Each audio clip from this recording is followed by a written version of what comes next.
What is going on, my friends? Welcome back to a brand new YouTube video. As you can see by the title of this video, I know that this video is just gonna get a lot of views, right? Because this is something that everyone has questions about all the freaking time, because everyone wants their washboard abs, everyone wants to be summer freaking shreddy, right? So we're gonna go over abs and cardio today, okay? So we're gonna start this off with abs.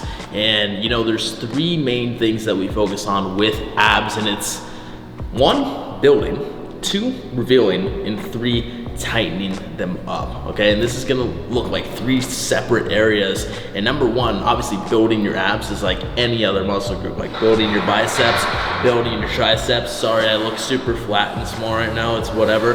But when it comes down to building your abs, just like I explained in how to structure your training, that video that I posted, I think maybe a week or two ago, it comes down to, hey, you need to train your abs 10 to 20 working sets per week, right? Just like any other muscle group. And I think that's what a lot of people don't understand. And honestly, I'm gonna be truthfully like real with you, is that like I haven't been training my abs as seriously, right?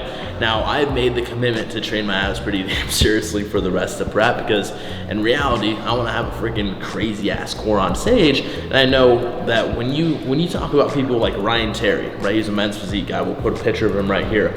He says the same thing. It's like abs are like any other muscle group, right? You need to work on progressively overloading them. You need to train them in 10 to 20 working sets per muscle group per week, right? And you need to treat them like your legs. You need to treat them like your chest. You need to treat them like your shoulders, your biceps. But a lot of people don't do it because one, they're too lazy, and two, they don't actually realize that ab training is what it takes. And people say abs are made in the kitchen, but you know, in reality, some people don't have ab genetics on their side.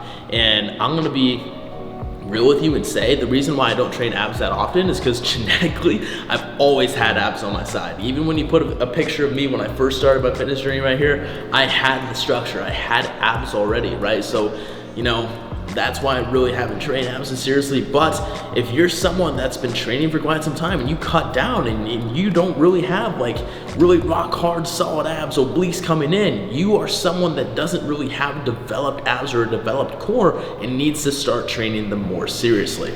So let's go into a couple of my favorite ab training exercises right now. I'm a firm believer that you need, you know, some sort of movement where you're going to allow for a full stretch of the abdomen, right? Because that's gonna help you engage your lower lats, okay? A lot of people like to just crunch and crunch and crunch and over again. But what you need to understand is if you're just crunching and that's all you're doing for your ab training, is you're shortening your abs together, right? Now, what that's going to go ahead and do is it's gonna train your abs to do that a little bit more, which can build actually a blocky look. And you know, in reality, you don't really want a blocky look. You want a nice tapered waist. So a lot of the ab training I do is mainly body weight oriented, because primarily I think I already do have a little bit of a blocky waist. And if you do a lot of weighted ab exercises, if you do a lot of crunches, you're gonna go ahead and build that blocky look as well. So I do recommend that you do implement any sort of hanging exercises into your routine. So I'm gonna go over a few different hanging exercises that I do on a regular basis.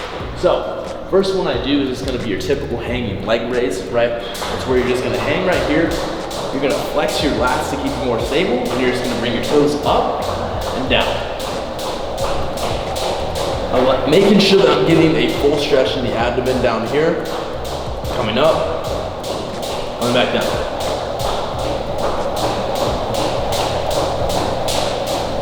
So that might be hard for some of you to go ahead and do. So if that is a little bit more difficult for you, I want you to go ahead and do a hanging knee raise. I'm actually going to lift my shirt up for this so you can see what I mean. When you do a hanging leg raise or any sort of hanging exercises, you're gonna put your abdomen in a full stretch position. So right here is where you start, come up, full stretch.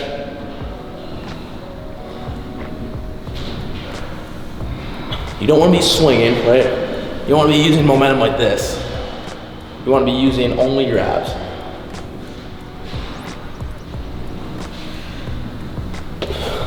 All right, one of my core stable exercises that I have actually implemented into my training since I started is the weighted rope crunch. Like I said, abs are like any other muscle group, right? You need to add resistance to them. You can get by by just doing a bunch of bodyweight exercises, but if you really want to speed up the process and really engage your core and really start to stimulate growth of your abs, you know, implementing weight and resistance into your ab training is gonna be super effective. You can even put dumbbells in between your feet when you do a leg raise or a knee raise, but this is gonna be the rope crunch. I'm gonna take you guys through this. This is one that I also see very, very commonly done wrong in the gym.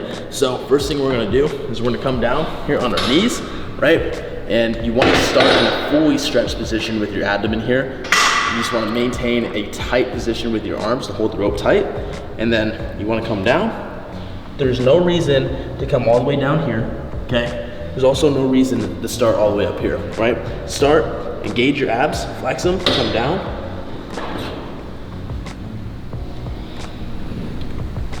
You wanna make sure that your abs are doing all the work here. You don't wanna hinge at the hips, right?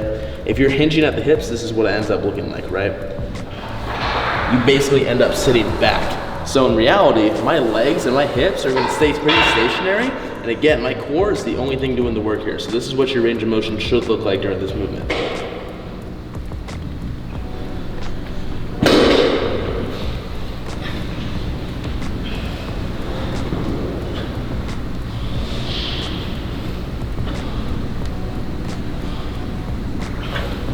So far we've focused on 2 exercises that are gonna work the rectus abdominis. And people don't actually understand that there's a transverse abdominis and a rectus abdominis. The rectus abdominis is the actual abs that you see. That's kind of like your outer shell of the abdomen, right?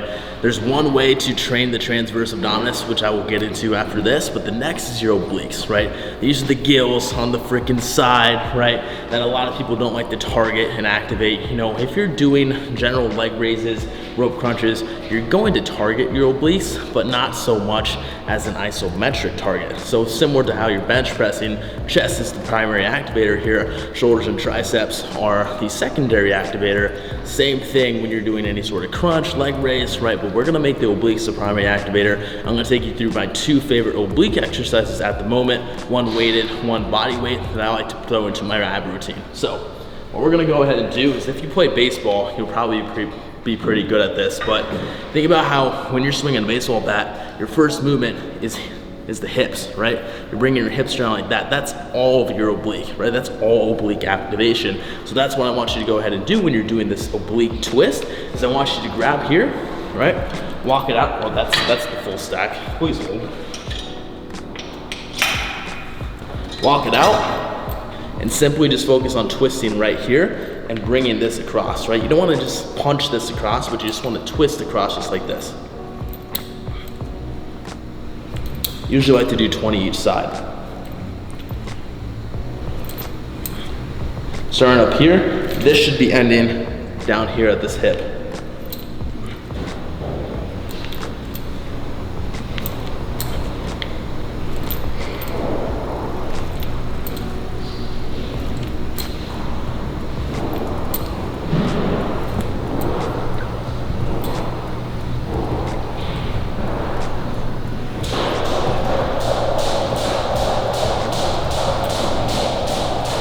Exercise, we're going to go back over here to the bars to do another hanging exercises again. I'm a really big advocate of hanging leg exercises in general, because you're allowing that full range of motion, a full stretch.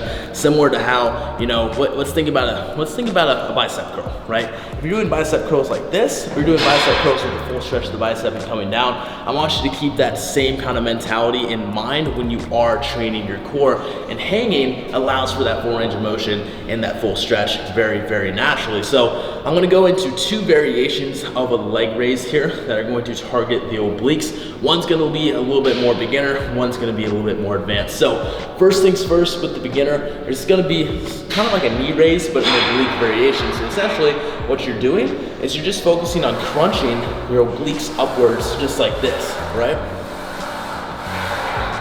Mind muscle connection with, hey, my obliques are doing the work. I'm not swinging. I'm simply crunching my obliques up.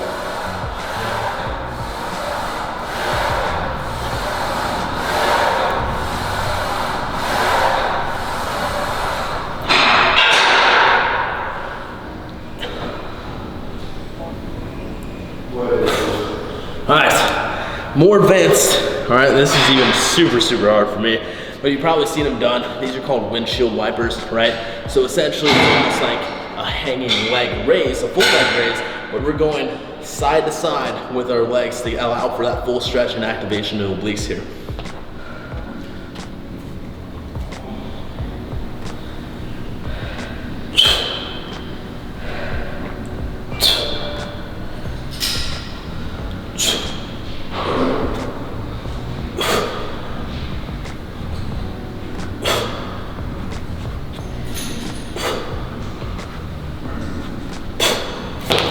Alright, so those are my staple ab exercises that I'm basically doing in my routine. I'm keeping it super simple, but what I'm actually gonna do for you, my friend, is like I said again, if you really want to develop your core, you wanna be within that 10 to 20 working set per week with your abs. So what I'm gonna go ahead and do is I'm gonna make you a free ab training program. I'm gonna leave the first link down below in the description to go ahead and download that for free. Just hit the link down below, it'll take you right to it. Now, when it comes to revealing the abs, right? This whole series has been about revealing the abs, right?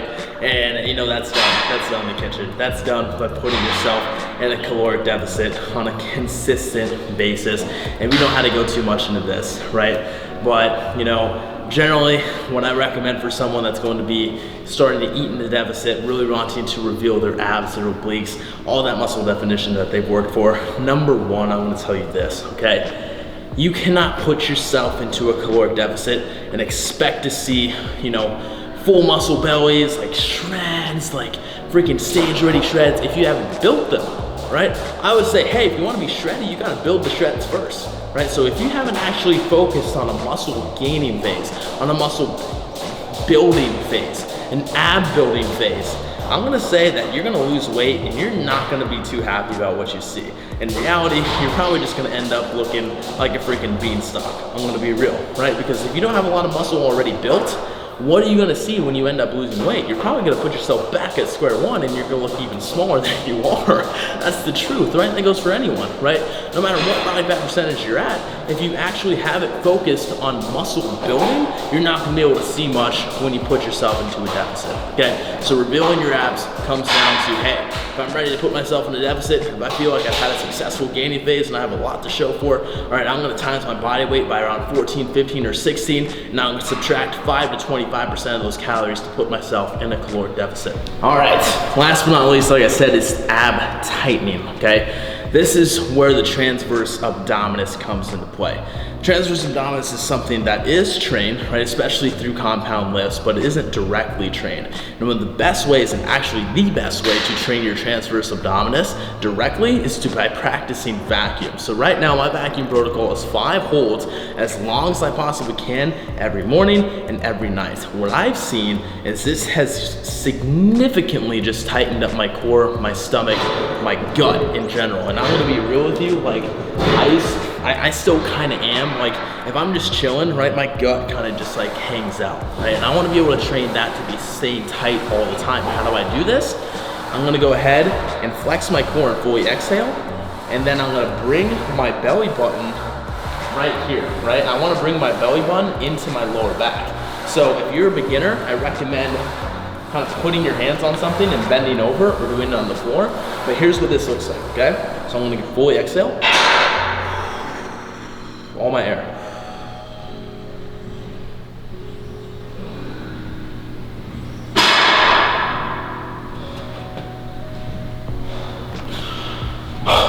That's really hard to do when you have food in your stomach, so that's why I recommend you do it in the morning when you're fasted, when you're hungry. You're gonna be able to pull that vacuum in a lot harder and a lot longer, right? So in general, in prep, I've been able to hold that about 30 to 45 seconds before I lose my breath. It's gonna feel super hard. It's supposed to feel hard.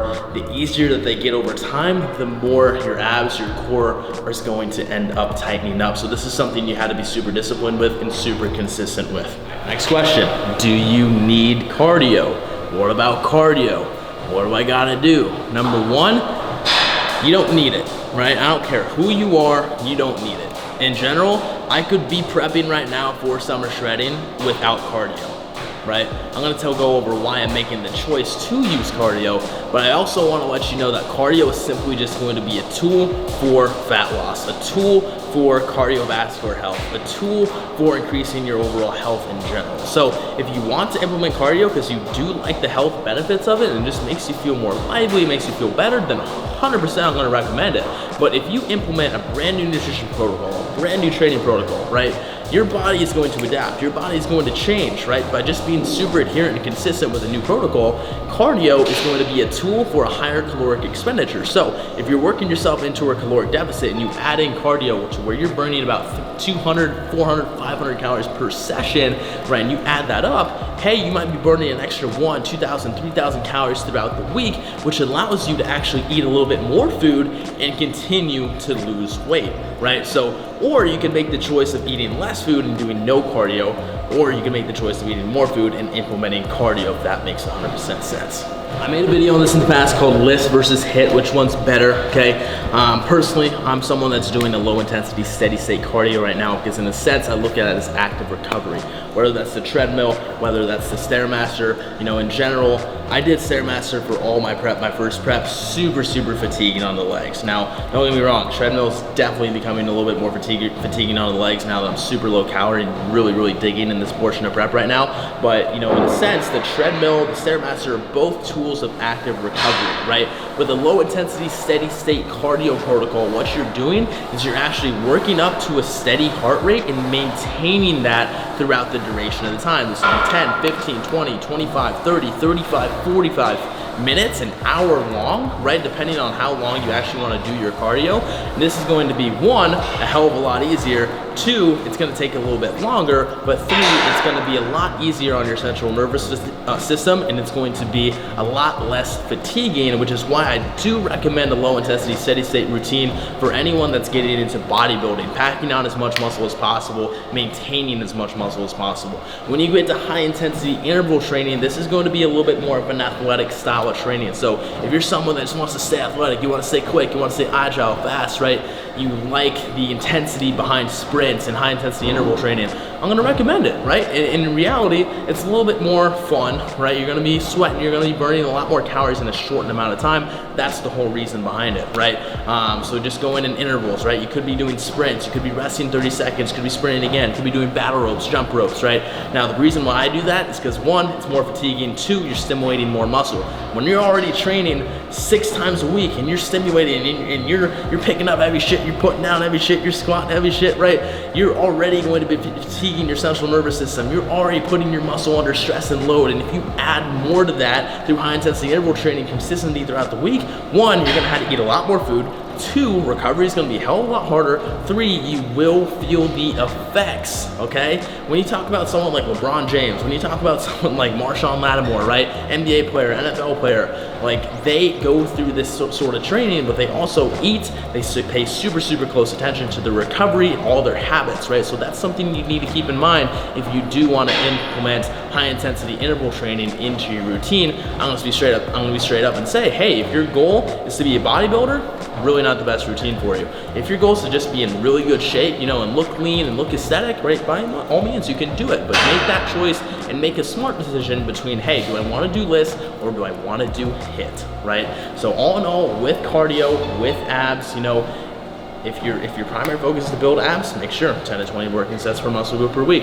If your goal is to do cardio, think about it this way: do I need the cardio? Right? Do I want to eat more food and burn more calories, right? Or do I not need cardio and can I just adhere to these macros, right? So when it comes down to, okay, hey, right, weight loss is kind of stalled right now. It's time for me to kind of either bring calories in or add cardio in. That's the decision you need to make. Am I going to lower my calories by 100 calories, or am I going to add in a couple lists or hit sessions per week to overall raise my caloric expenditure? That is how you look at abs and cardio, my friends. Again, if you made it to the end of this video, please drop a like for me down below and go ahead and download our free ab training guide down below in the description. Peace out. Hope you guys learned something from this, and I'll see you in the next video.